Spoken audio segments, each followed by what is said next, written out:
Hey guys, welcome back to another video. As you can tell by the title, we are back with another tipsy story time and chat. Today I am drinking my new favorite drink. It's these Olay margarita in a can thing. I had heard about this through the grapevine. People, oh, it's so good, but like people have said that about like the those neutral vodka things and all those other ones that have like really nice branding and everyone just like jumps on it, but I've really never really liked any of those. Even White Claw to a certain extent I don't really like. It kind of has this weird like aftertaste that kind of tastes like a crayon, but this tastes exactly like a margarita. Literally, it says perfectly balanced tequila and lime cocktail. They're not joking. It's exactly what a tequila is, exactly what a margarita tastes like. It even gives you the hint of salt, which is kind of strange. I will say the only thing I wish I could change about this is that it was slightly less sweet. It's not super sweet, but a little bit sweeter than I like my margaritas. I really like to taste the tequila in my margaritas, so this is just a little bit too sort of flavory, but it's good. It's super good. And it's 5.2% alcohol. It's vegan and gluten-free, which is great for people like me who are very gluten intolerant. I've already had half of this one from yesterday, so I got started. I started drinking when I did my makeup, so if it looks a little funky, it's because I wasn't all there. So if you haven't watched any of my previous story times, I'm gonna link it in the description. I think I did two that I can think of off the top of my head. One of them was definitely a tipsy repot. I don't know about the other one, but it was pretty well received. I got a good amount of people who wanted me to do more story time and repots. The reason it's taken so long is because I want to be able to at least do one a year, and if I do too many at one time, I'm literally gonna run out of stories to tell you guys. So yeah, I just felt like it was the right time because I've been working so hard the last few weeks, and I'm actually pretty far ahead in terms of filming and editing, so now I can kind of like slow down and take my time and be in a good place to just like sit down, repot, drink, and I don't really get many weeks like this where I feel like I'm in a good place to just kind of slow things down a little bit. So I am very glad to, after a week of just being on the computer, to just kind of be with my plants and be with you guys. And it's like I think it's almost 11 p.m. right now, so it's getting pretty late, but I did take a long nap, so we're gonna have a long night ahead of us, long-ish. I'm hoping this video is not any more than an hour and a half long. With that said, I do have a good amount of plants to repot today, and as usual, I'm gonna show you the roster. So today's theme for the story time are childhood stories and or like growing up stories, and then the plant theme are Hoyas. So I'm gonna get this one out of the way first because the smell of this is so terrible. So this is my Hoya croniana, and this smells so bad. It's stinking up my entire house. Like on the first floor, all you smell is this like fragrant, like, I don't know, sort of like dollar store perfume. I can't explain it. And it's weird because so many people have told me that they love the smell of why did I just slap myself? They love the smell of these blooms. Hate it. I can't stand it. It like actually makes me ill. And I think that this one right here is what I've heard is called a death bloom on a Hoya, where like your Hoya is literally dying and then it like just pushes out one last bloom, which is kind of sad. But I've known that this strand was kind of dying for a while, so I want to get it unpotted, kind of see what's going on here. I'm going to chop off all these flowers because they do nothing for me. I really can't stand the smell. And I have 1, 2, 3, 4, I think there's 4 or 5. I might be missing one. I think there were 5 little flower things coming in. Anyway, so this is going to be the first one. I'm going to repot it into the same vessel. It's not root bound at all, but I do think that I need to get this one guy out of here and just get into water. So that's going to be our first one. And I'm sorry if you love Hoya blooms, but it's just not for me. I buy Hoyas for the foliage, not for the flowers. The next one is this Hoya, I never know if I'm saying it right, Hoya erythrina. Hoya erythrina. It's grown quite a bit since I've had it. All of this up here is new, all of this is new. I think when I first got it, it just had these two leaves down here, and it's been in perlite for the longest time, so I think it's just ready to kind of get into some permanent substrate and get its bearings, because I forgot to mention, well, I told you I'm going to California soon, and like my Hoyas dry out the fastest because they're in pond and they're in really small vessels. So for the ones that are like in straight perlite or really perlite heavy mixes, I'm trying to get it out so that they can kind of hold on to water a little bit longer while I'm away. I'm not gonna lie to you, I don't know the name of this because I always say I'm going to label my Hoyas and then I never do because I'm terrible. But I got this one from Alice recently, and it was kind of growing all over the place. I was gonna chop it, but then I decided to just like wrap it around this architrellis, and it's starting to grow now. There's like a new leaf coming over here, and it actually fell in my tent or in my cabinet, which is why like all of this is like literally coming out. This one was kind of a forced repot, but sort of needed anyway. And then, oh my gosh, this thing is gonna fall, and she fell. Okay, perfect. The next one that I'm gonna repot is this Hoya lacunosa mint coin. I think that's what it's called. I'm not quite sure what the plan is with this one. I don't really think that this is a Hoya that I necessarily want to get trellised. I kind of enjoy it as a trailing Hoya, and there's like more little growth points activating. I can see one activating down at the base. But I just want to get it out of perlite because the vessel is so tiny, it dries out really fast, and I'm just going to stick it into a larger vessel, and pretty much all of these are going to go into pond. Again, another one I don't know of, like the name of, but I think Alice gave this to me. Whoever this crocodile looking dude is, it's just, I think I am going to get it onto a trellis because it's kind of just like leaning in the Hoya cabinet. Not quite sure I'm gonna repot because I think this is more recent, so I'm just gonna try and stick a trellis in here and not like disturb what's going on because it's not super duper rooted yet, and I don't really want to mess with it. But like you can see, it's like flailing all over the place, so she just needs a trellis. And then this one's not a Hoya, but it's in the Hoya cabinet. So this one is my Euphorbia balsamifera. You can see it's kind of going through its stage right now where it's shedding its leaves, and it just grows right back pretty much the next day. This thing has actually grown a lot since it's been in my care. Like this guy here was like all the way down here when I first got it. So it's kind of starting to grow like at an angle, which is what I love in the Euphorbia balsamifera. When I first got this plant, it was all just kind of sticking straight up and it was shorter. So now like I'm starting to get some of these cool like squiggly little trunks, and that, oh, I wonder if I can propagate that. I don't even know how that happened for real. Anyway, so yeah, I'm starting to get some really cool like squiggly trunks now going in different directions. Okay, sticky. Oh my gosh, this Hoya smells so terrible. I can't stand it. So the reason I'm gonna repot this one is because it dries out so fast. This is probably one of the thirstier ones in my cabinet right now. So I just want to get it into a bigger vessel. This one is gonna stay in soil, but I just want it to retain water longer, and I think if I repot it, these leaves will hold on for a much longer period in between the time it sheds, just because I can't keep up with the watering. Third to last is this Hoya Serpens Splash. I am so deathly afraid of repotting this because this thing has refused to live in anything but moss.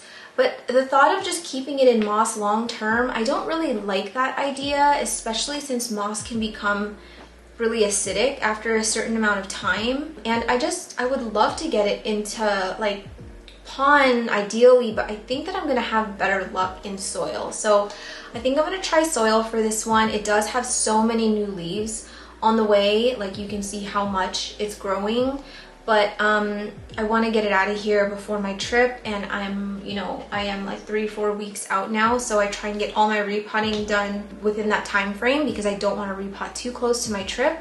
So fingers crossed for this one because I really enjoy this one a lot. It's just when I tried repotting it the first time, it just completely rotted and I had to get it back into moss, and now it's grown like triple the size it was before. I think this one started as like, I don't know, like a 3-leaf cutting. Like there were 1 strand, 3 leaves, and it just kind of like took off like crazy, and it was living in a prop box for like a year. I think that Lauren grows the serpens in her, I think it might be a terrarium on moss. I think she said that it doesn't like anything but moss, so maybe a mossy soil mix might be what I opt for. But anyway, I am very nervous about that one.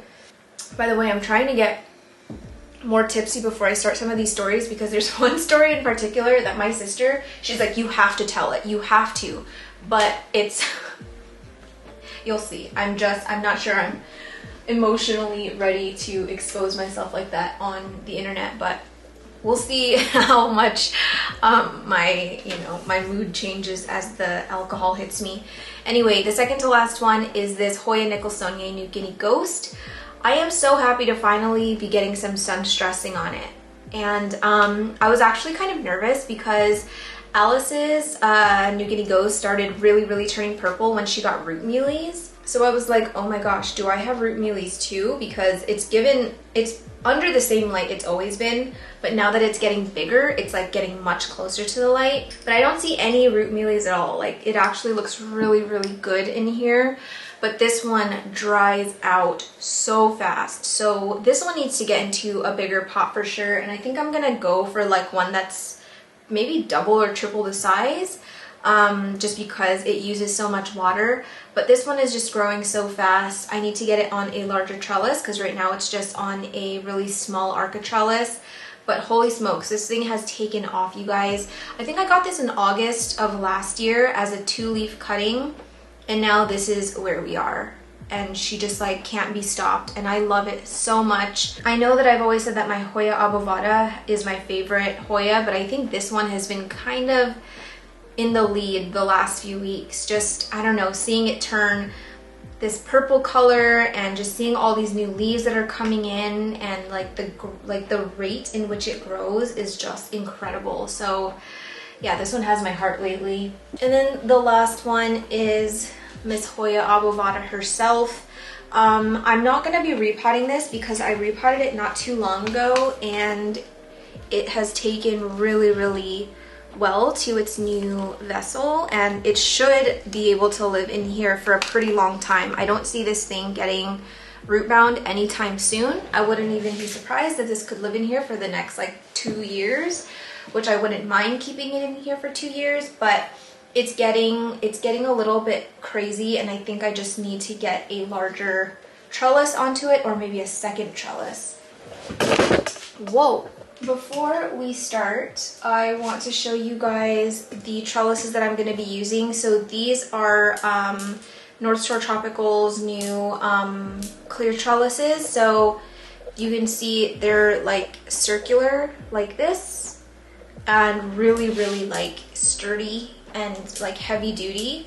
So I think I only have 3. I don't know why I only grabbed 3. I thought I grabbed more, but I'm only seeing 3. Oh, I think because I used one for my my Hoya undulata. So anywho, I have 3 sizes. I think I'm going to use this one for my Hoya obovata, maybe this one for my Hoya Nicholsonia New Guinea Ghost, and then this one for maybe something else. I don't know. But these are the new trellises. They're super cool. She does have them on the website already, so if you want to buy some, she offers like bulk pricing if you buy it like as a set. I think she sells them in like sets of 5 or something like that. It's cheaper to get it that way, or you can buy it individually, and I will link it in the description. So anyway, I'm just gonna get set up here. I already have to pee. Oh my gosh. I'm gonna get set up here and we're just going to jump into the first story. And I'm very nervous, so nervous to tell you guys some of these stories, but at this point, I think I would do anything for you. As I mentioned, I think I'm gonna start with this Hoya croniana just because it is so stinky. I can't stand the smell of it. I do need to get it out of here just because I want to see what's going on with this really crinkly one. I could also just yank it out and leave the rest. No, it's fine. Okay, let's just do it the right way, okay, Sherms? No shortcuts today, please. As I mentioned, all of these stories that I'm gonna tell today are basically pertain to my childhood or just growing up in general. I asked you guys like what you wanted me to talk about today in terms of stories, and probably more than, I would say, 80% were asking questions about like your most embarrassing childhood memory, or like your most mortifying memory, or like your funniest, you know, just like different things from childhood. So I was like, okay, let's try and like compile all of them together. So I kind of made like a few categories. So the first story that I'm gonna start with is, let's ease into this, okay? My first childhood love. So I like telling this story because, I don't know, it's one of those things you think about like even into adulthood and you're just like, man, there's like nothing like that feeling of like your first love. And it's so crazy how my memory is so terrible, and there's so many things about my childhood that I've forgotten. I just don't remember all of the little details, but like when it comes to this, it's like I remember every single thing. So, oh, it's so weird. It's so crinkly, but it has like a good root system. Like it's healthy, but like look how wrinkled it looks. Really weird. I don't understand Hoyas, man. Okay, so yeah, let's start with this one because it's very lighthearted and not mortifying at all. Here's the thing with these, when you chop off the flowers, it bleeds and then it gets really sticky. So I think I need to like put down something. Okay, I just have these. Oh god, the smell is, I keep getting whiffs of it and it's making me violently ill.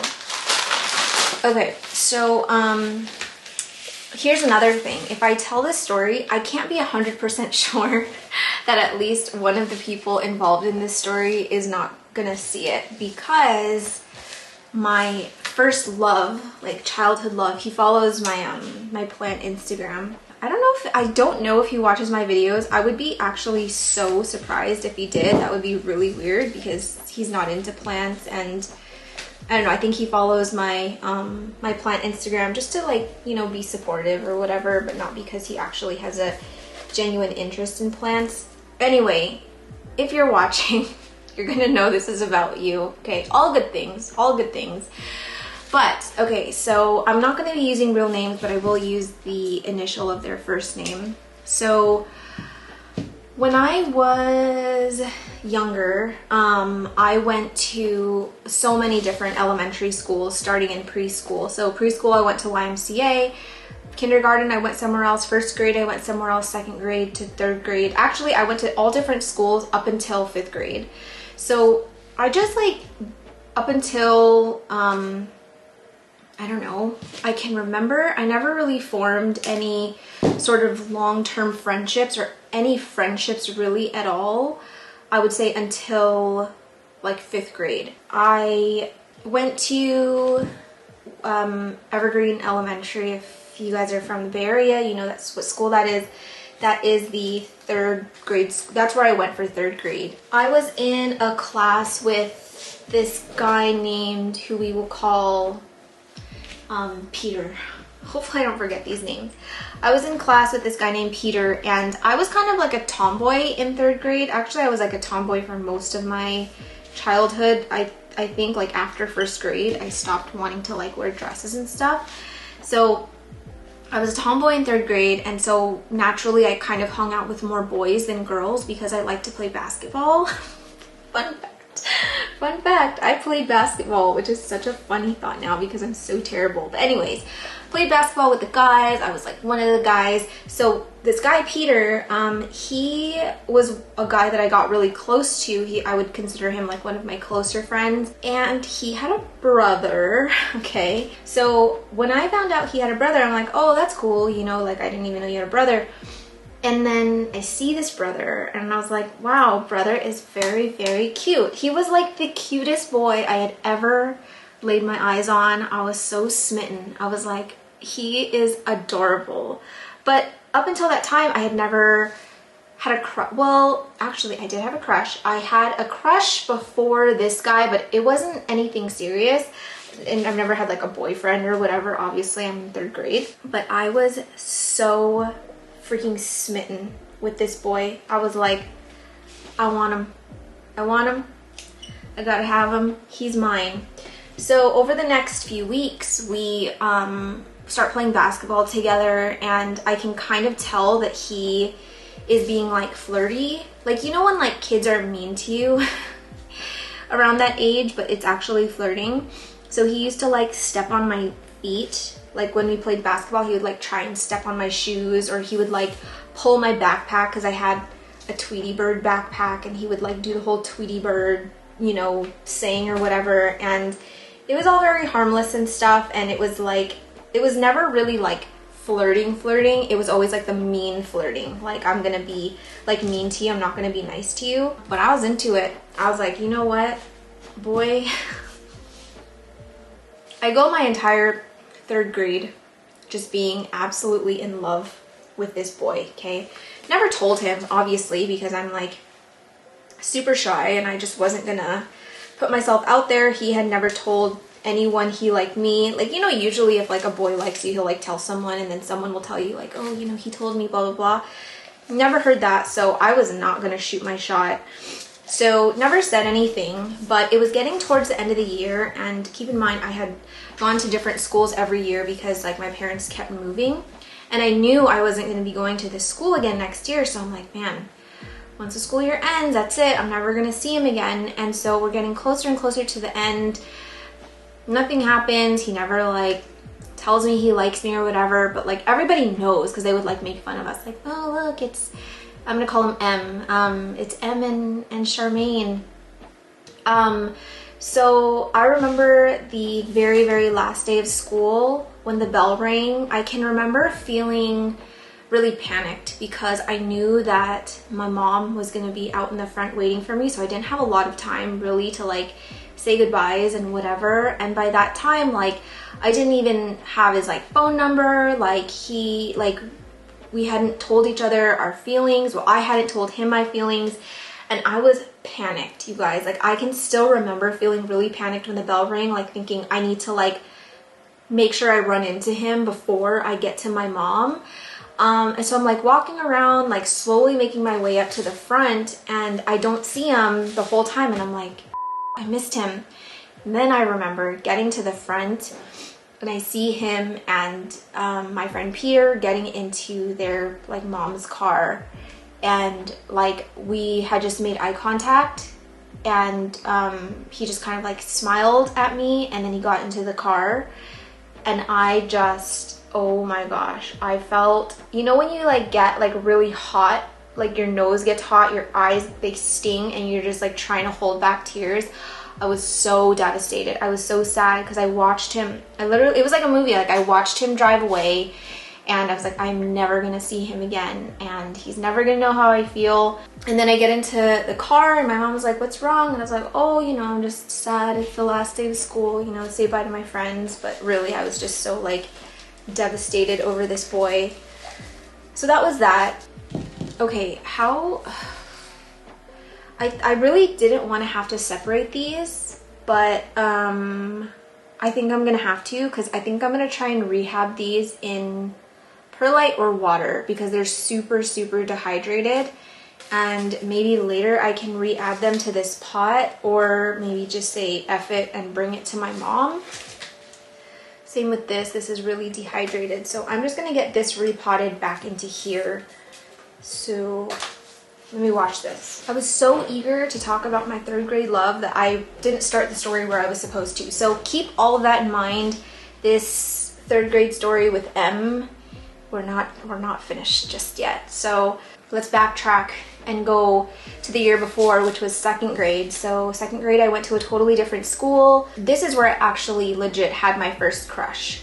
I would just say it wasn't as serious as my 3rd grade crush. So I don't know if you guys have lived in California or live in California, you kind of know that like schools pack as many kids into the classrooms as they possibly can.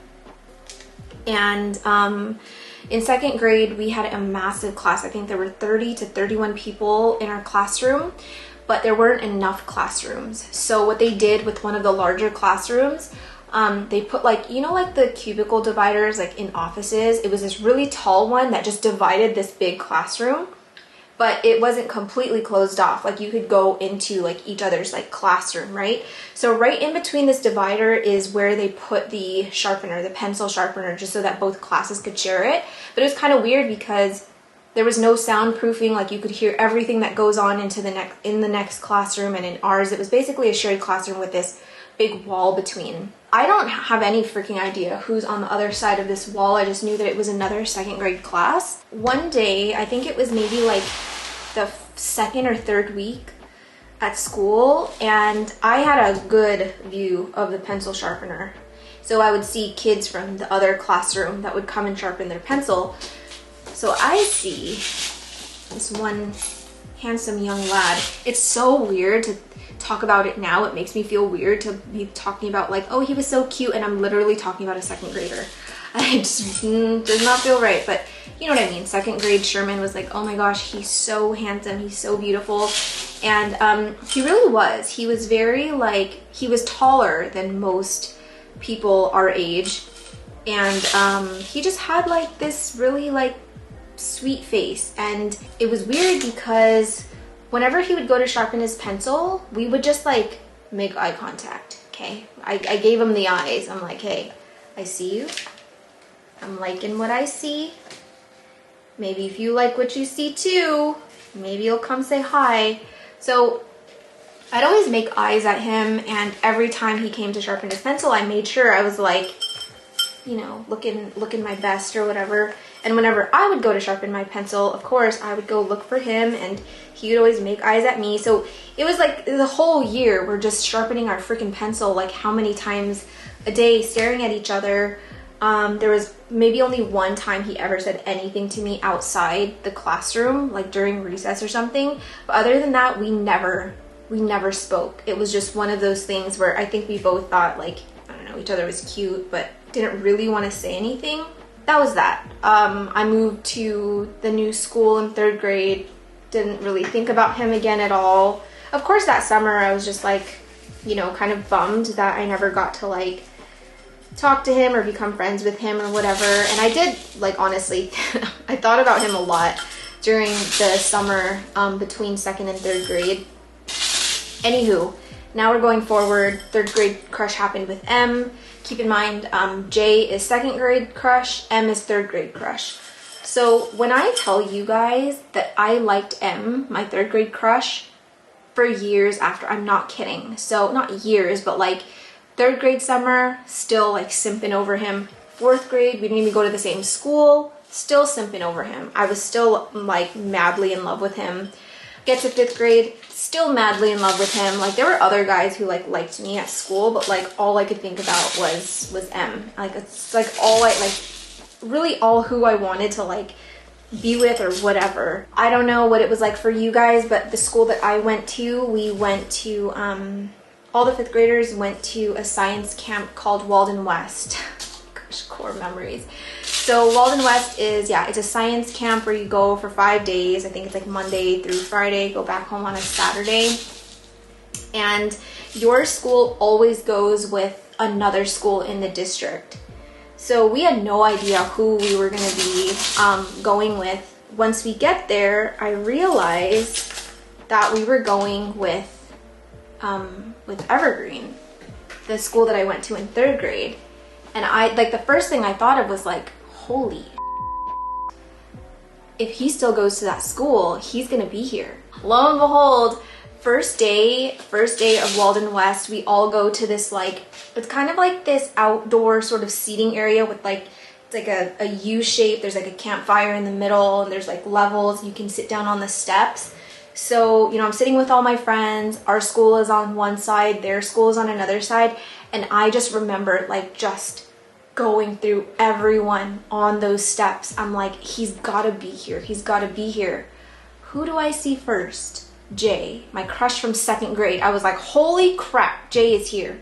Who's sitting next to him? M. Oh my God.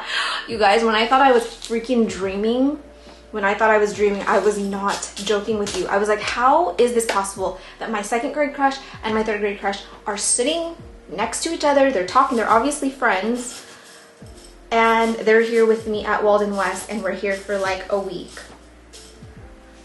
I'm telling you, it's stuff that like only happens in movies. Eventually we say hi to each other, and I think the reason that we even talked was because like there's the boys' showers and the girls' showers, and I remember like hearing the screams of like the girls being in their towels and the boys were like in the bushes looking, and they'd be like, oh my gosh, like he's looking, and it was, you know, whatever. It was really like innocent at the time, but I think the reason why I ended up talking to him was because he was like sort of out there by the showers when like me and my friends were gonna shower.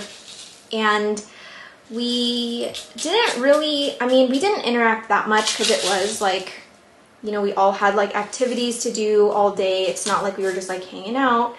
But it was insane that both of my crushes were there together, and like apparently they were really close friends. Those are times where I'm like, the universe has it out for me, you know, like how did that happen? I met them at 2 totally different schools, and now what, they're besties, or like they're really close? I don't get it. So that was really weird. And of course, once I saw him in 5th grade, like my love was reinvigorated. I'm like, he only got cuter, and he's so nice, and like just like one of the sweetest guys ever. And that was that. I left Walden West. I was like, I got to see him again. We didn't like exchange numbers or anything. It was just more so like, good to see you. Have a great life. Okay, so this one is done. I'm just gonna give it some water, and then I gotta work on these little guys. I don't know if I want to rehab this in perlite or water. I feel like it's gonna dry out too fast in perlite, so I think I will do water. Some of these roots don't look great. They're like completely dead. But at the same time, like how much time do I want to spend just freaking root trimming this thing? Why is this wet? I just want to make sure I get through all of these in time for me to tell the stories. It's like very, very hard to time actually repotting with like the things I want to talk about. I feel like I'm still trying to get that right, but some of these look really bad. So I think I'll just start chopping and talking. Okay, chop and talk. That was that. Saw him in 5th grade. Life goes on as it does.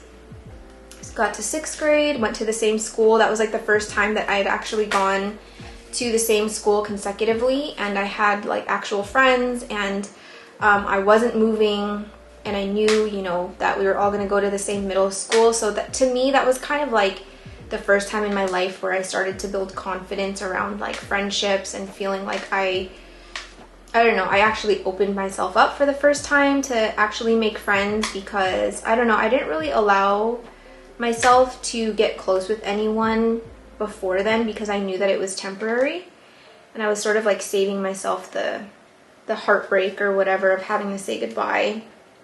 So yeah, 5th grade was great. Was still very much in love with M.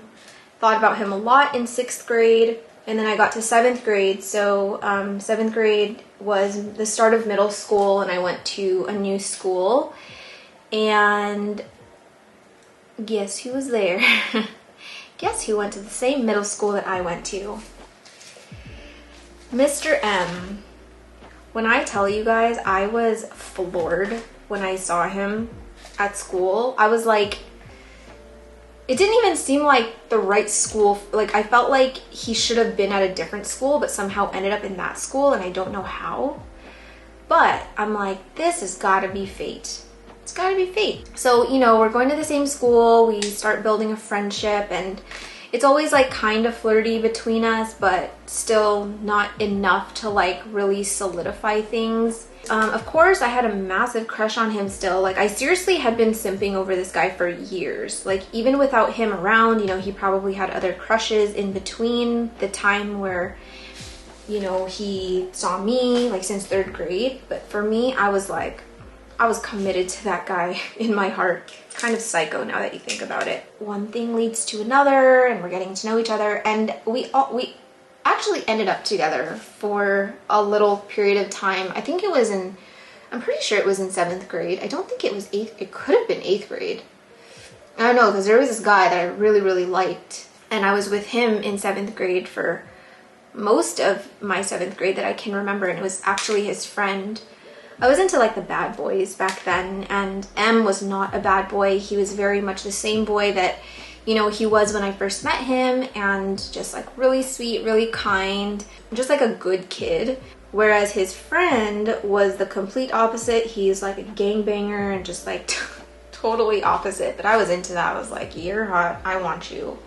And I was with him for a little while, but anyway, me and M ended up together, and we were together for, I don't even know how long. It really wasn't a very long time, and it was super innocent. Like, we never did anything, okay, like that. Like, it was like hold hands and just, I don't know, talk on the phone. Like, it was very, very innocent. But I think that we both kind of realized at a certain point that there wasn't a ton of chemistry. The conversations kind of felt forced, and he didn't seem like super interested in me. And yeah, I think we just kind of saw that through and kind of got whatever feelings we had had over the years that had been so drawn out. Like, we went through with it, we felt it, it wasn't what we thought it would be, and that was that. But we remained really good friends. He ended up being with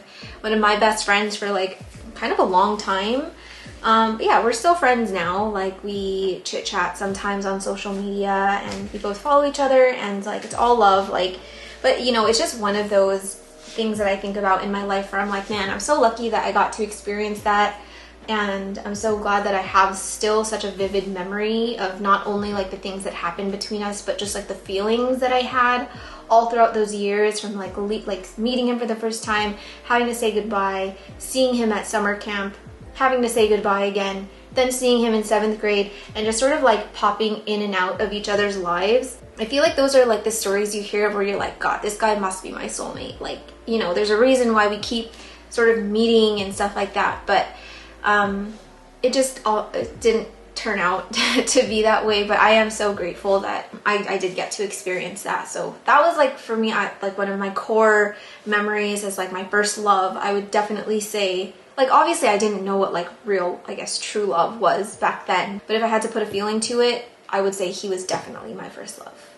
I think I'll try and shove them all in here in the meantime. My hands are so sticky. I had been dreading doing that because I hate how it bleeds. Like, when I was saying on Instagram how much I hate Hoya flowers, they're like, why don't you just cut it off then? I'm like, I would, but it's a whole thing. It's not like you just chop and then walk away. Like, you have to make sure it doesn't get all over the floor, all over your hands. Well, let's hope that she perks up. I could also cut the stem to allow some water to go into there, but I don't want to risk the stem rotting at the same time.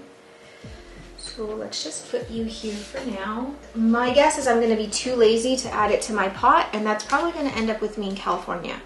So in total, I got 1, 2, 3, 4, 5. 5 of these suckers off. Oh, it stinks. Don't like it. I feel like I haven't even been filming for that long, and I've already peed 3 out 3 times.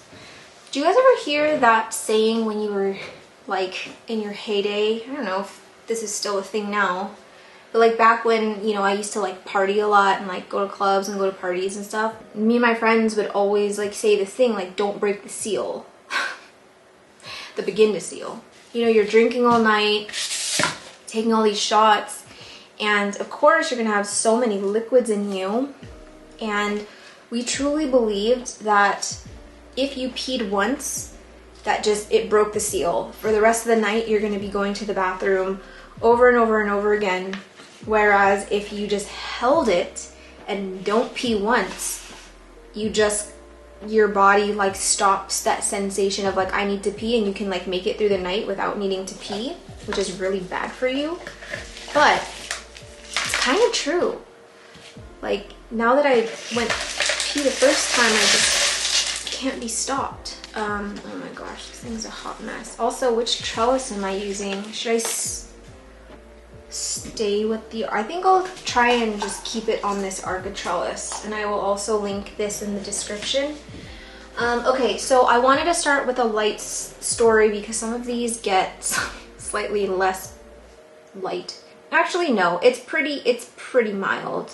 It's pretty mild up until the last story that I may not even tell you. I'm not sure. I might need another one of these before I can work up the balls to tell you guys. Okay, so this one is another really lighthearted story, definitely not as long, but someone asked me the first time I really got in trouble. So I grew up in a family of mostly girl cousins, and seriously, all, like my parents, all my aunts and uncles, they were all pushing out babies at the same time. So it was like all girls, we were all around the same age, and we all lived within like 5 miles of each other. So we were super close growing up, all of us. We just saw each other all the time. At one point we like lived together. It was like a whole thing. So anywho, I have one cousin in particular who I will not name drop, even though this happened a long time ago. So I would say that I was like the closest with her, and she is, I think she's four years older than me. I'm not 100% sure. I think she's 4 years older than me. Maybe 5. Why am I using this tiny little spoon?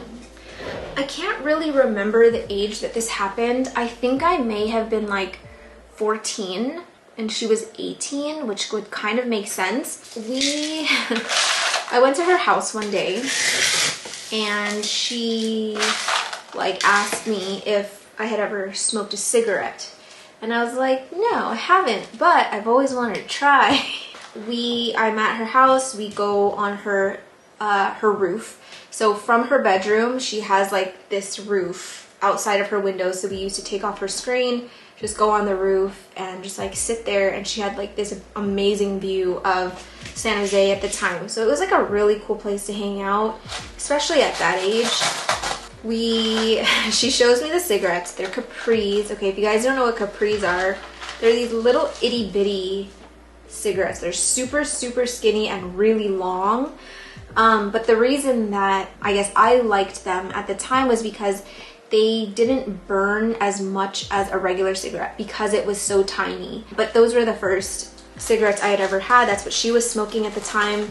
So she let me try one. And of course, me wanting to like be like super cool and like show it to my friends later that I was smoking a cigarette, I took out my little digital camera, my little Sony digital camera, and I'm like on the roof, like with this cigarette in my mouth, not even smoking it correctly, like taking pictures of myself.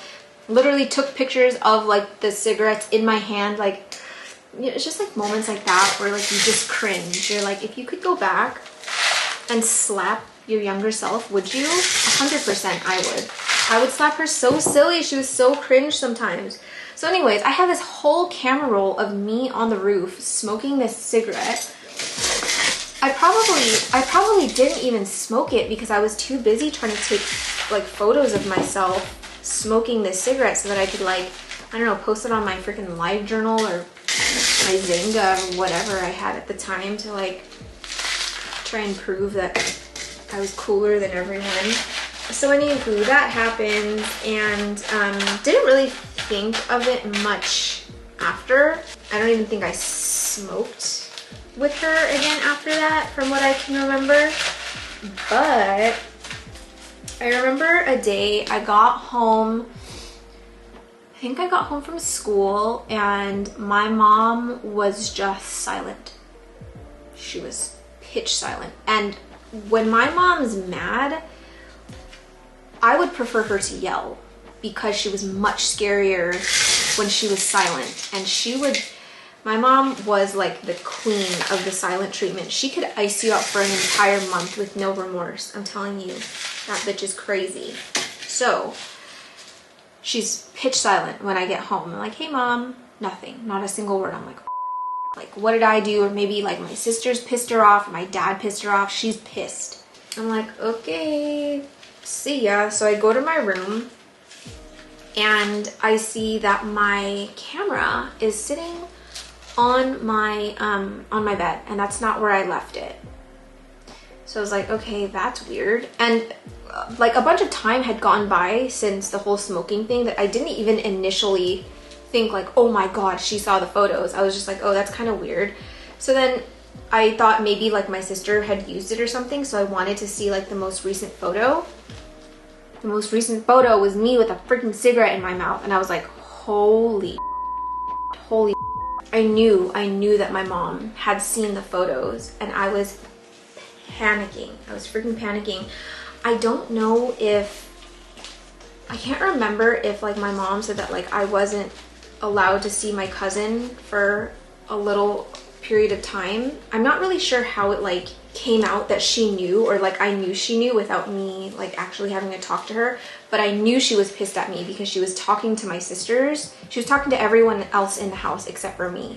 So I'm like, okay, the only thing I can think of is that she saw those photos because I did not leave my camera there, and she's clearly icing me out for a reason. It was actually kind of sad because my mom sort of like spiraled. Like she went sort of like into a depression. Like she was like legit depressed, and I didn't really think that it was because of that, but it turned out it was because she had written me this really long email. I think after like maybe a week and a half of her not speaking to me, she finally writes me this email, and she kind of just like spills her heart about how she's like heartbroken and she feels so betrayed and she's so disappointed in me, and like, you know, she was talking about lung cancer and all of that stuff, and she was proper pissed. Like she like pissed and sad, but that was like the first time in my life ever that she had like not spoken to me for that long,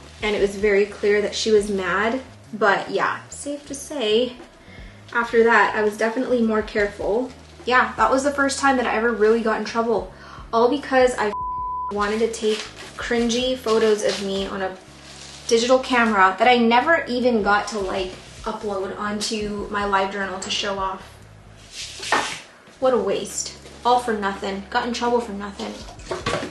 You know what freaks me out is that, like, is Zanga and LiveJournal still a thing? Like, can you still like go onto your accounts and like read your entries?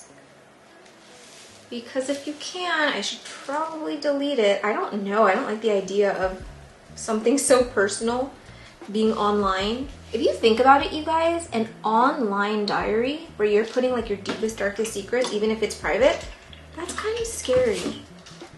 I mean, how secure is it really, you know? I wish I could find those photos. It would be so much better if I could like actually show you guys these photos, but those were long gone. I think I just deleted them from my camera and like just never even wanted to upload it because I was so traumatized from being iced out by my mom. My mom's silent treatment is the worst thing that could happen to you, trust me.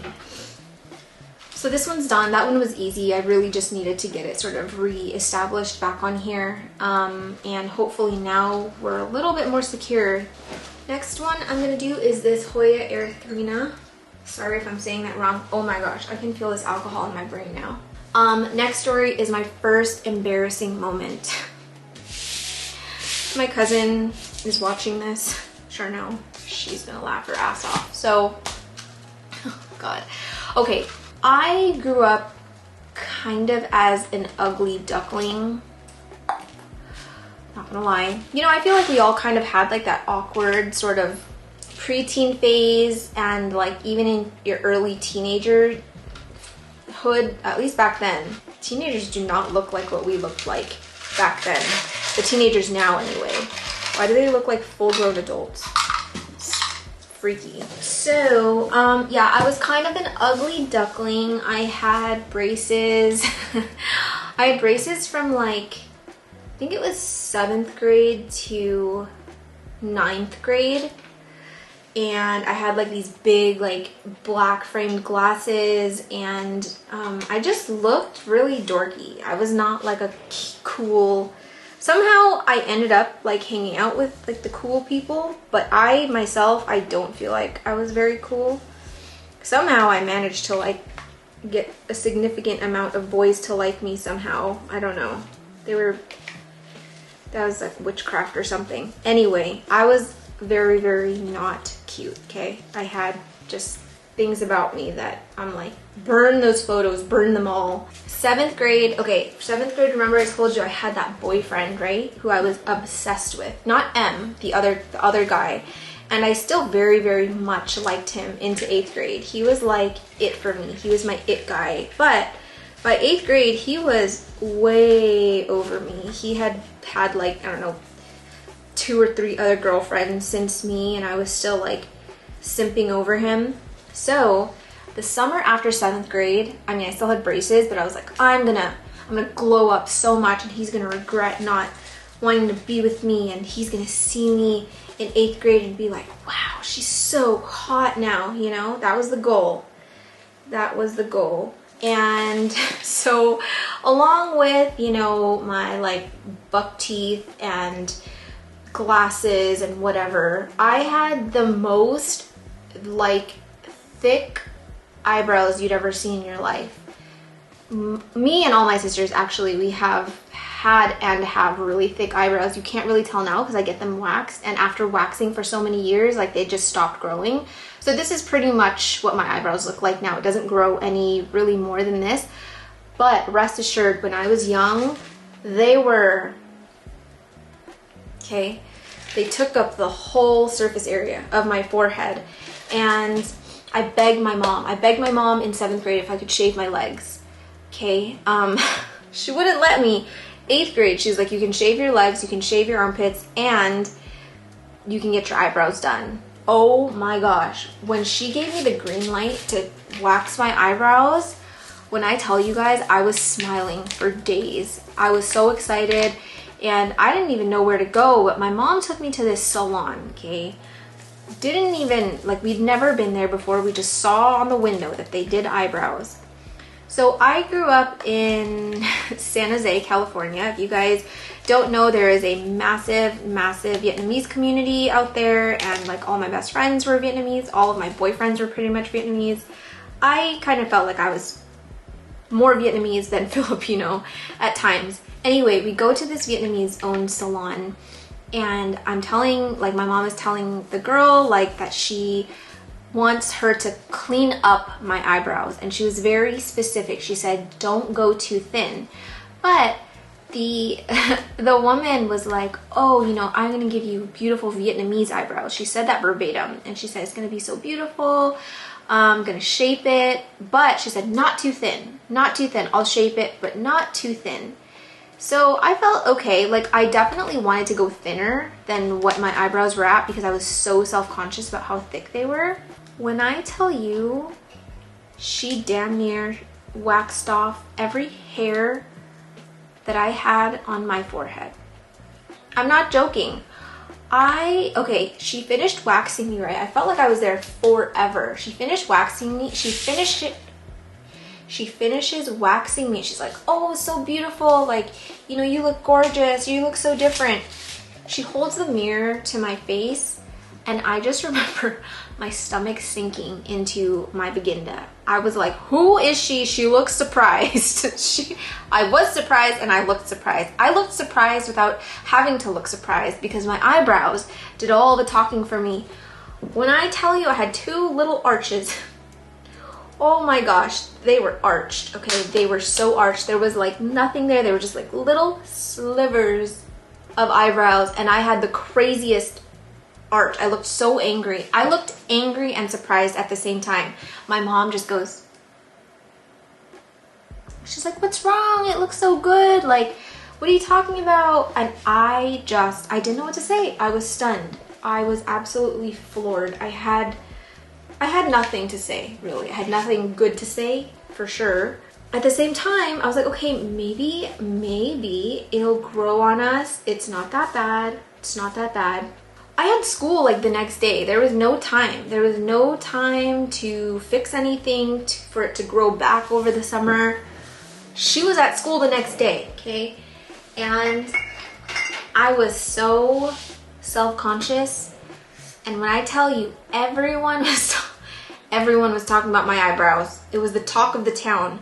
The first thing my cousin says, because she went to the same school as me, she just bursts out laughing and she goes, "You look so surprised."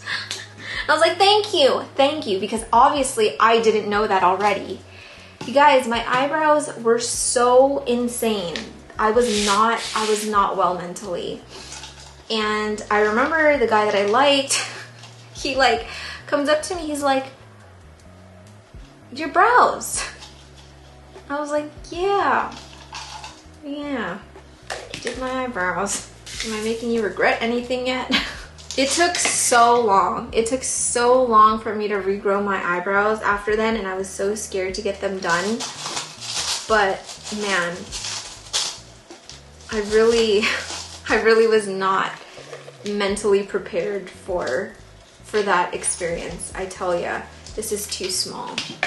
So yeah, that was the time. I thought that I was going to have this massive 8th grade glow up and try and win back the love of my life, and ended up looking like I got electrocuted for months straight. I feel like for most of my childhood, I tried so hard to be that girl. I wanted to be like the hot girl. I feel like every girl wanted to be that, you know? It never really turned out for me. I never got that title in the group of being like the hot one. I was always like, if anything, the adorable one, which I hated so much. I hated when people called me adorable, especially if it was a guy I liked. Don't call me adorable. I want to be hot to you, okay? I want to be spicy hot. Not freaking adorable like a little baby. I'm not a baby. Anyway, yeah, never got that. I was always the adorable one or the funny one. Har. Sherman's so funny. She's just one of the guys. Let's just friend zone her. I was supposed to stick my trellis in. Heck. Oh man, I'm dizzy. So I would say that that was one of the more embarrassing things that have happened to me. I definitely remember being deathly afraid of getting out of the car and walking to see my friend group, because I was like, they're all gonna make fun of me. They said they liked it, but I don't believe them. I looked redonkulous. I actually really love this Hoya. It's so beautiful, and I never see anyone talk about it. But it's just got like a really sort of subtly dumpsterness to it that I can't... Wait, I want it to go this way. I feel like I'm never gonna be good at like styling Hoyas on these trellises, honestly. Okay, well that's just gonna have to do. I kind of wish or hope that it fills in.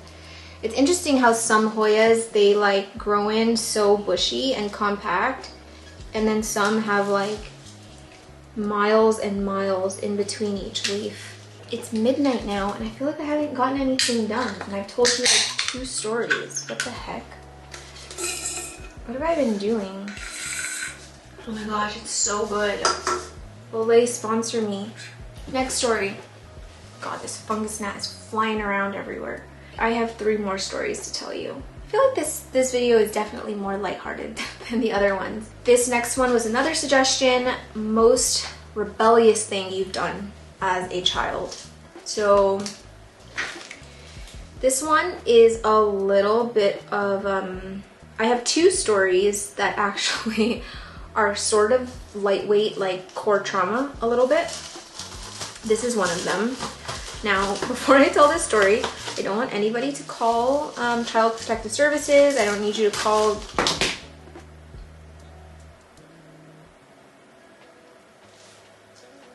I could also just use a stick.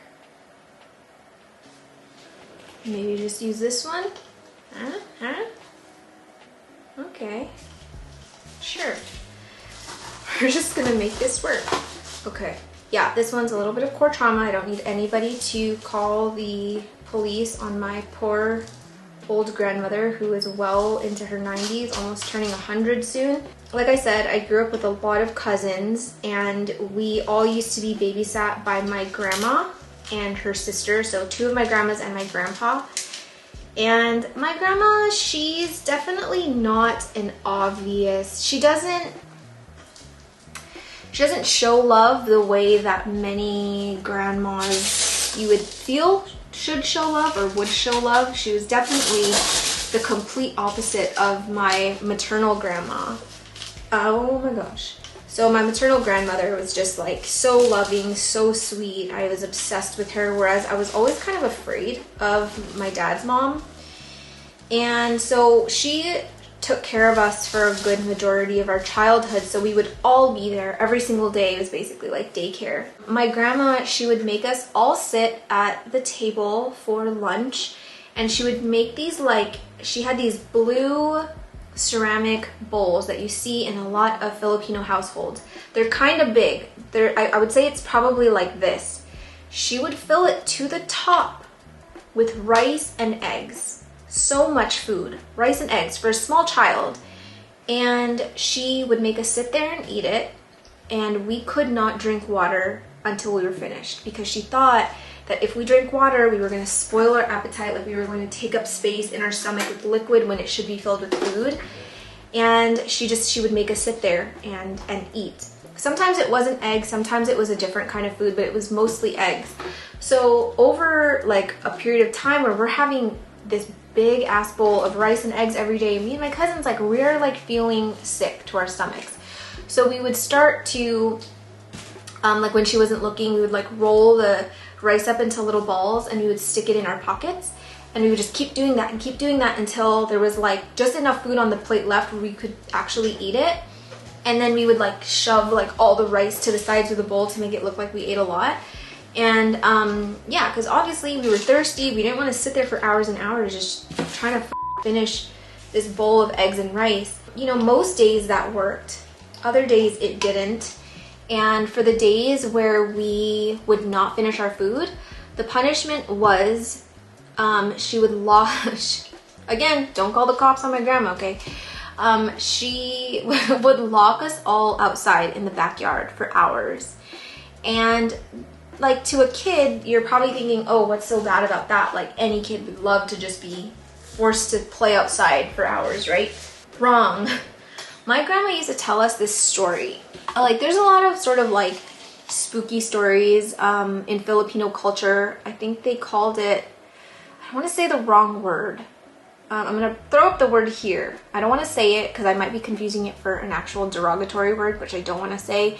But this was the word for essentially what are like little tiny dwarves or like trolls. And she would tell us the story about how these like dwarves would essentially like eat children, like eat bad children. Like, they could tell, like, you know, when a kid was bad, and they had like sharp teeth, and they would basically just eat you alive. So my grandma, she said that there was a hole, a really, really deep hole in the back of the shed, in the backyard, and that's where the dwarves lived.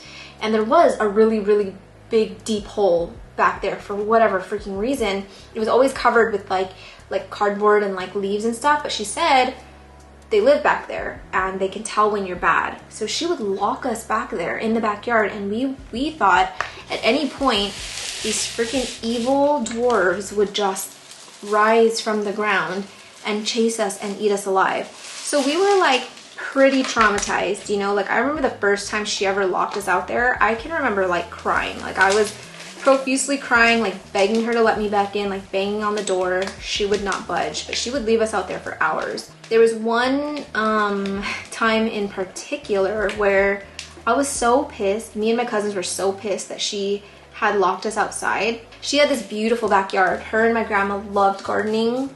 They would grow this hill full of different flowers every spring and summer. and they had just finished sort of, you know, putting in all the flowers. We just went on that hill. We stomped on all the flowers. We were pulling the flowers out. We were so mad. But holy crap, when she found out, I had never seen her get so red before. I really, really thought that she put a curse on us. I'm not kidding. I was terrified for my life. But yeah, I can vividly remember just like being a little kid and feeling so on cloud nine. Like it was like all the anger and resentment that I had for my grandma over the years for like the little things that she would do to us. I was just like ripping those flowers out, stomping on everything. She had like a whole like you know, hill of just like succulents, like kind of trailing succulents and creeping succulents, all dead. We took all those out, you know. But then of course she said, you know, after that happened, she was like, oh, now the dwarves they're gonna come get you when you sleep. Oh my gosh, my grandma, she was something else. But man, for like weeks after we did that to her flowers, I was having nightmares of these evil dwarves coming into my room and just like eating me alive.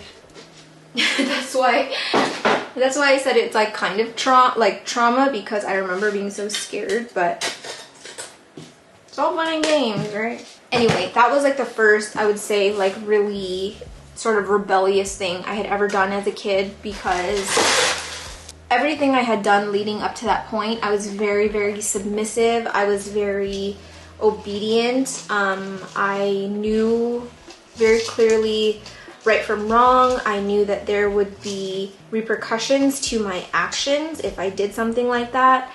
But up until that point, up until I got to that point, I was like, I just can't take it anymore. But I got in so much trouble with my parents. Oh my gosh. I think I got in so much trouble, I just blocked out what happened.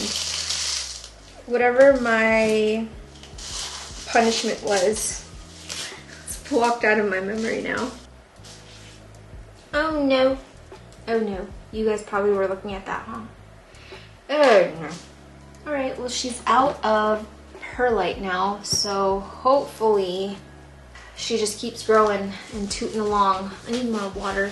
Next story is not, I mean, it wasn't like embarrassing when it happened, but the way that this person worded it was like, tell a story that you didn't realize was embarrassing until you were older. And this one has definitely been a more recent realization where I was like, wait a second, that's actually really embarrassing. So just a forewarning, if you are watching with kids around, young children, I'm going to be talking about Santa Claus. Okay? I'm going to be talking about Santa Claus. If you catch my drift, turn off this video or wear your headphones. Kids, don't listen. I'm going to give you some time. Don't rush, don't fall. I will give you some time to mute this or turn off your TV. But I'm warning you now, I'm not taking any responsibility after what happens after this. You've been warned. I'm going to be talking about Santa Claus. Santa Claus is coming to town. This was one Christmas when I was younger, and I'm not gonna, well, you're gonna know. It was the year 2000, okay? And me and my sisters were really into the Beanie Babies. We freaking loved Beanie Babies. We collected them all religiously. We may as well have been in a cult. We had hundreds and hundreds and hundreds of Beanie Babies. I don't know why we loved them so much, but I know we weren't the only ones. Oh, I need a plant. So this year in particular, there was a certain Beanie Baby that came out, the Y2K Beanie Baby, and we were obsessed, and we were like, maybe Santa will get it for us if we were good. Like, that would be so cool. So anywho, it's Christmas morning. Me and my sister wake up together, and we run downstairs to the Christmas tree, and we're looking everywhere. There is no freaking gift from Santa. None. I just remember, again, feeling like I was gonna cry. My eyes got really, really like watery, my nose started getting hot and tingly, and I was trying to not cry because I didn't want my sister to see me crying. I don't know, I just never really liked crying in front of people. My sister looked devastated. She looked heartbroken. We were like, oh my gosh, what did we do this year that made Santa Claus like not come and give us a gift? Like, this is the first time, like this has never happened. So we're like sulking and we're like dragging our feet, walking back from the Christmas tree back up to our bedrooms and our staircase. So we had one staircase and we had a landing. On that landing was like this like seat, like this built-in bench, and there was like a window. It was really nice, and then another flight of stairs going up. So we're walking up, and then we see on the landing these two Y2K Beanie Babies in these little acrylic boxes, and then there's like a note that says it's from Santa, and we freaked the hell out. We were screaming. We were so excited. We're like, oh my god, it's the Y2K baby, it's so cool. And I just remember feeling like, oh my gosh, Santa doesn't hate me, and like it's a Christmas miracle, and I was so happy. Now you're probably like listening to this story wondering, why is this embarrassing? Like every kid has a, you know, Santa Claus story and blah blah blah. Now, you know, me and my sister had talked about this memory like quite a few times, like, oh, wasn't that funny when that happened? And all the years that we had been talking about this memory, we didn't put it together until I think last year, like very, very recently. We were like, wait, the Y2K baby, like, that means it was 2000. I was literally like 12 years old when this happened. I was too old. I don't know. Okay, wait. Maybe I should ask, what's like the normal age that people stop believing in Santa Claus? Because I fully believed with my whole heart at this time that Santa Claus was still real. And the reason I'm so gagged about this is because this is TMI, I messed around with a guy for the first time when I was 13.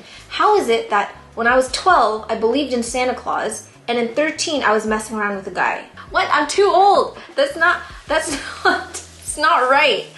I was like, wait a second. I was way too old in the year 2000. Why did I even believe in Santa Claus still? Like, my mom really freaking like egged me on all those years.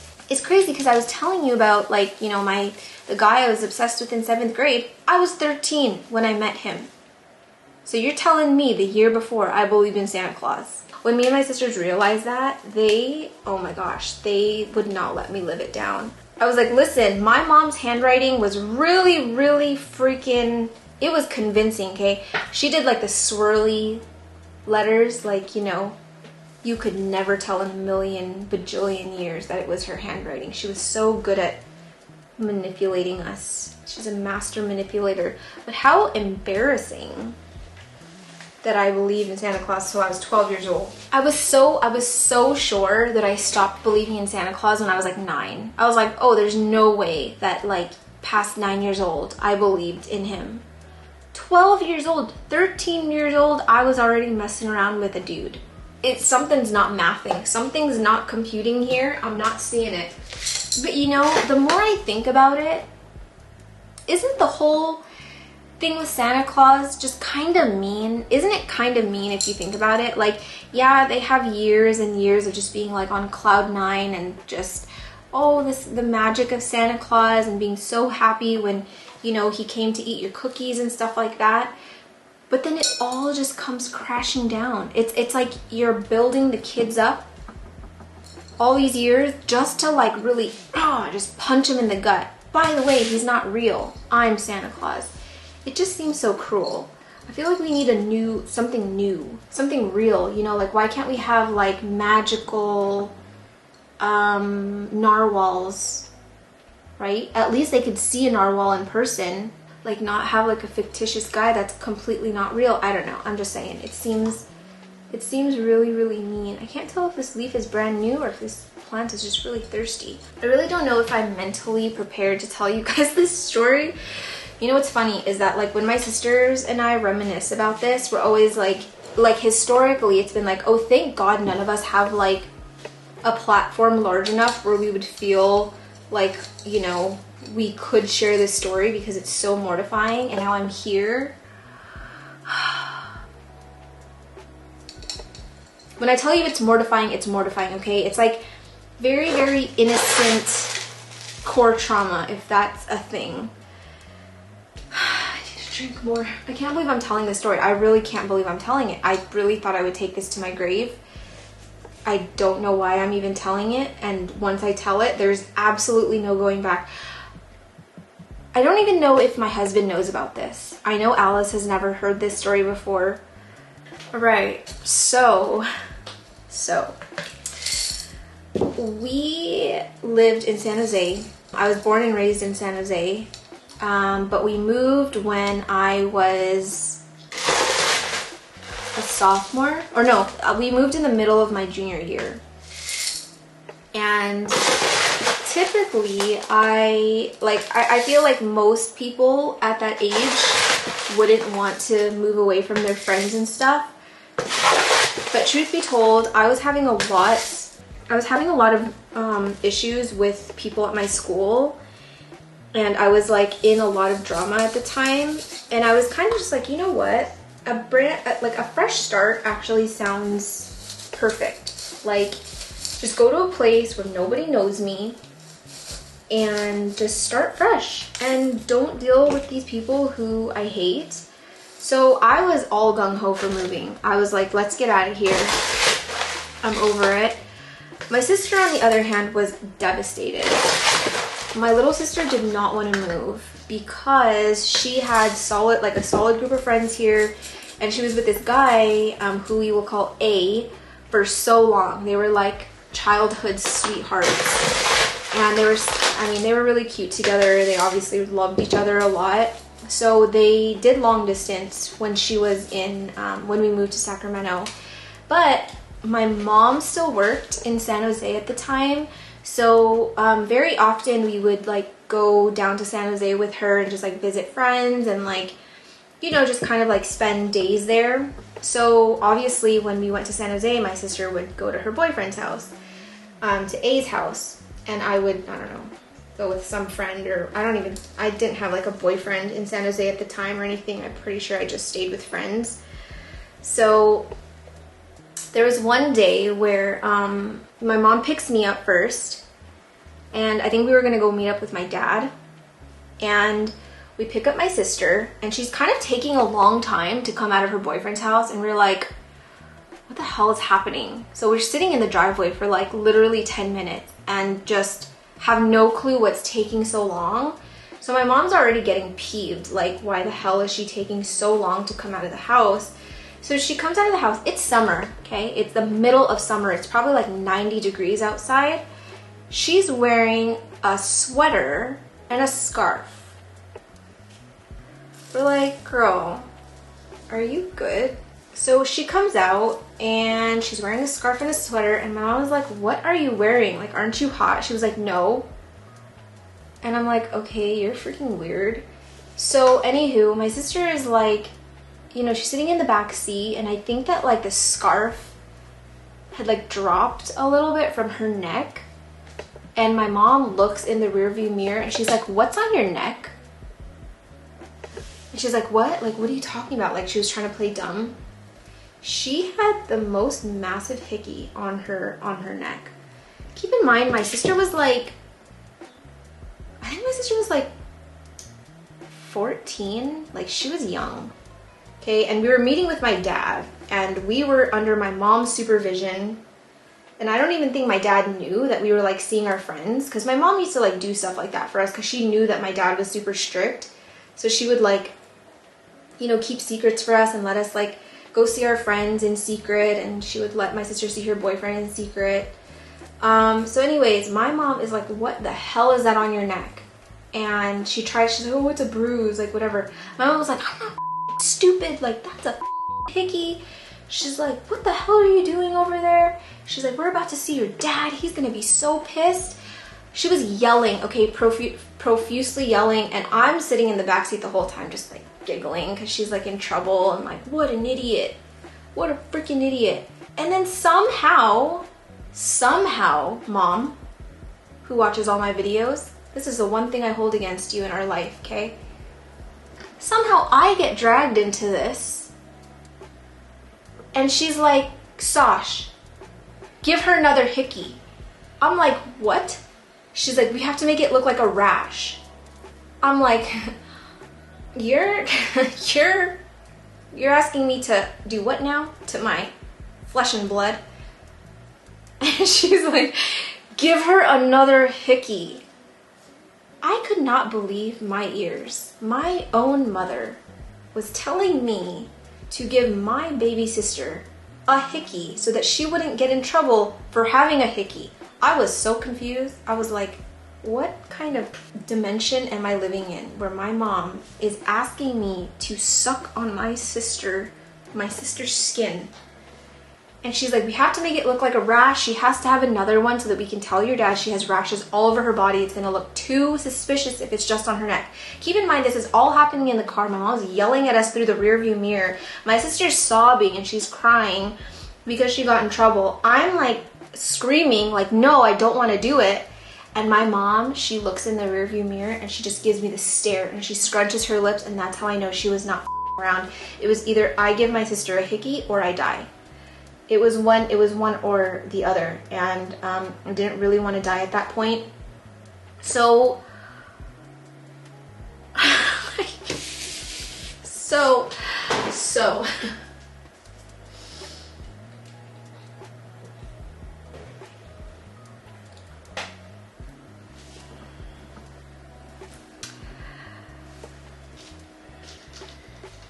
I took her arm and I gave her a hickey, okay? I was in the car, I was sitting in the back seat, I took her arm, I gave her one right here, I was biting and I was let's just say it worked, okay? It worked. I gave her one right here. Now, it worked. I mean, it worked in a sense that I gave her the hickey on her arm, and my dad believed that it was a rash. He was like, oh, poor thing, does it itch, does it hurt? And he's all feeling bad for you or for her. Meanwhile, I'm just like traumatized because I just had to suck on my sister's nasty arm. And my mom doesn't even apologize. She doesn't even say thank you, nothing. She was so pissed off. But here's, oh, sorry, I didn't even show you. Oh my gosh, it looks so good. Look at her. She's all like spread out now. Oh. I love this boy so much. Oh my gosh, it looks so good. I'm so happy. Okay, anyway, you know, at the time, even like as it was happening and just like even in the years after, I'm like, yeah, I mean, that was the only way that we could explain it. That was the only way that we could get my sister out of that mess, right? Then it dawned on us. I'm like, why couldn't my sister give herself the hickey? Why did it have to be me? Why did I have to do it? She could have sat there and sucked on her own arm. Why did it have to be me? And my sister, my sewer rat sister, just starts laughing her ass off and was just like, you're right, it could have been me, but it was you. And now I have to live with that my entire life, knowing that I gave my sister a hickey on her arm. I don't want to hear it. I don't ever want to hear it. You're done. Don't laugh. Don't smile. Take that smirk off your face. I honestly feel like that story takes the cake. I'm not sure if I have anything else more mortifying to tell you besides that, because unless you've been in the situation, you don't know how traumatic it is. You just don't. I don't want anybody to bully my mom. We laugh about it together. She fully realizes she was being not so nice, Mom, to put it nicely, okay? We laugh about it now, it's fine. My mother is a great, great mother, but I think in the time she was definitely panicked. She did not know what to do. She always tried to make sure to cover our tracks when, you know, we would do something bad because she didn't want my dad to find out. So those were one of those times because, like, in the moment when she said that I needed to give my sister the hickey on the arm, I didn't even think, like, why can't she do it herself? To me, in my mind, I'm like, you're right. It's either me or she gets in trouble. maybe we didn't think that my sister could do it because she was like hysterically crying at the time. Like, how can you hysterically cry and also give yourself a hickey at the same time? Anyway, that was definitely something. I'm kind of anxious to see what these roots look like. I have not, it's been in this vessel since I've had this, which is now I think going on 2 years. And I have not repotted it at all. Oh, there's a big root system in here that just fell right off. Look at that. Uh-oh. Trouble in paradise. Oh my gosh, this root system is teeny, teeny, teeny, tiny. Why did so much of the roots fall off? It's so weird. I don't know if these are just like the old roots, like when I first got it, and then these are the newer roots, but why is this root system so freaking tiny? I was gonna put it in a bigger pot because I wanted to be able to keep water in there longer, but now I'm like, I don't think that it can go in anything larger, but I would want to put it in something clear so that I can keep an eye on the roots. I do have one more story to tell you. It's just, I've been waiting all night to hear back from this person because I want to make sure it's okay to tell, because it's not a funny story that happened to me, but it's a funny story that happened when I was younger. That's like a core memory. Okay, so here's the story. I think I was probably like 13 or 14 at the time that this happened, and it was me and a bunch of my friends at a friend's house, and we were just like hanging out, and there was quite a few of us there. One of my friends was kind of saying how she had a little bit of an upset stomach and things weren't settling really well down there, so like she went to the bathroom for a little bit, but then like we all sort of began to realize that she had been gone a really long time. I mentioned, I'm like, oh, she's probably fine. She said she had a stomach ache, so she, you know, she's probably taking a deuce. Like, let's just like leave her and just give her some time and not disrupt her. And then more time starts passing. It's like 20 minutes now, 25 minutes, almost half an hour, and I'm like, all right, let's actually make sure she's okay. I walk to the bathroom, turn the corner, and I see that the carpet like in front of the bathroom door is just drenched. It's soaked, and I'm like, what the hell is happening? So I'm knocking, and you know, I'm like asking my friend, like, are you okay? You know, is everything okay in there? And she's like, it's fine, don't come in, it's fine. I'm like, well, it's kind of wet out here, like, do you need like a towel? Like, what's going on? And I knew at that point that obviously she had flooded the toilet, because there's no other reason why like water would be coming out of the front door. And she's like, don't come in, it's fine. So finally, like, the water is just getting worse and worse. I'm like, I gotta come in. We need to like wipe this up. So I open the door, and I see my friend, she has her pants like halfway up. They're like, her fly is all the way open. I can see her underwear. All of this water is just coming out of the toilet. It's just coming out of the toilet. But the funniest part was, and I'll never get this image out of my mind, her hand was on the flusher for whatever reason. Clearly it wasn't flushing. She had her hand on the flusher, and then she had her legs stretched out to the other side trying to keep the door closed because it wasn't locked. And so she's sprawled out across the bathroom trying to keep things under control. And then once I start to like really process what's happening, I look down and I see a poo. I see a poo on the floor, just this perfect little log. A very large log that clearly did not want to go down the hole. And she's like, I clogged the toilet. And I'm like, obviously you clogged the toilet. And I just start laughing. That was my initial thought. I was just profusely laughing. And she's like, help, like, help me. So obviously I wasn't going to touch the poo. I'm like, that's not my problem. So I just yell. I just start yelling. And I'm like, so-and-so clogged the toilet, and like all of the like parents are downstairs, and then like my friend's mom like comes up with all these towels and stuff, and then her dad like picks up the log of poo. Like he had a plastic bag over his hand, he picked up the log of poo, put it in the toilet, he starts plunging the toilet, and you know, the whole floor is just sopping wet. And my friend was just like pale. Like she looked, the poor thing, she looked so pale. She had no blood in her system anymore. She was but a ghost. It was just the shell that was left of her body. Her soul had left her, but her body remained with us. And it was really sad. It was really sad, but it was so funny, and me and my friends still like laugh about it to this day. Like I will bring it up randomly and she'll be like, shut up. Like honestly, I had never in my life seen someone else's poo before until that day, and it was just so perfectly a poo on the floor.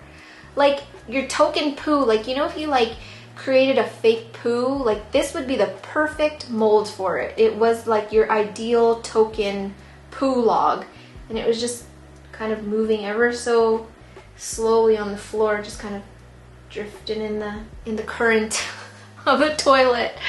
But it was so funny.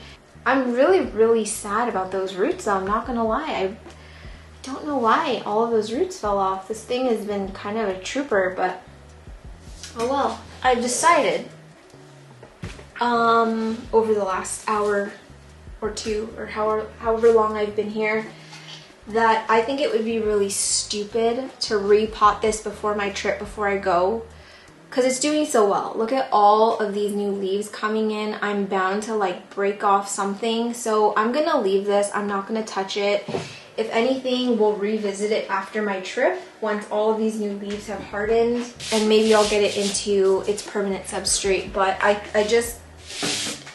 don't have a good feeling in my bones right now about moving it. So the last thing I'm gonna do is just get this thing on a larger trellis. So I'm gonna use the biggest size that Lauren has, and I'm just gonna shove it in here. Whoa, can you guys see? Kind of, yeah. I'm not gonna put it too deep because I need some height.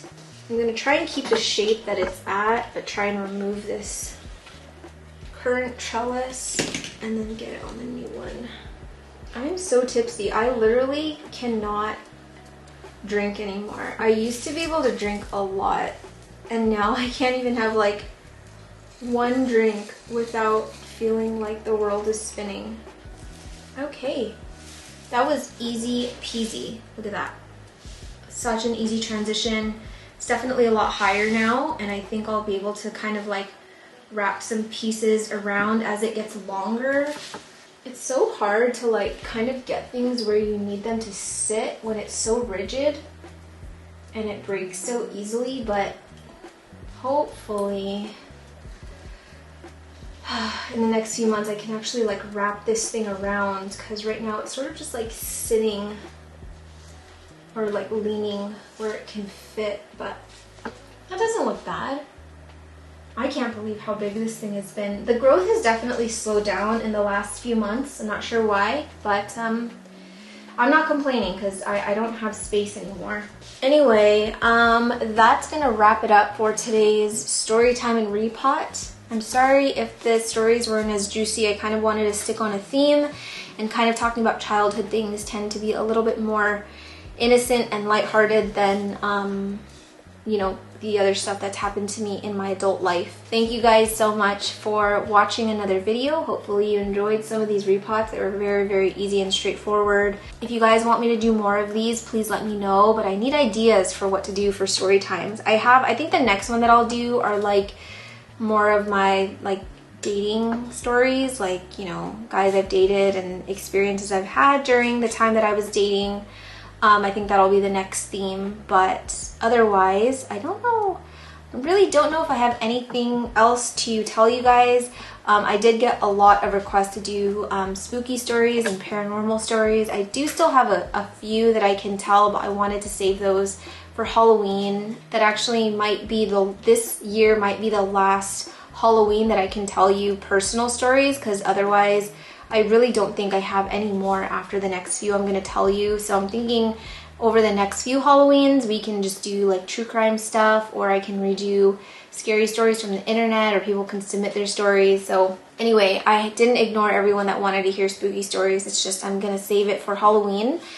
But yeah, that's going to be today's video. Thank you to our unofficial sponsor, Olay Cocktail Co. If you're looking for a good sort of like mixed spirit drink, give this a go. I think that they make another flavor. It might be like Paloma, like a grapefruit one. I can't be 100% certain, but this one is my favorite from Olay. So yeah, that's gonna be it.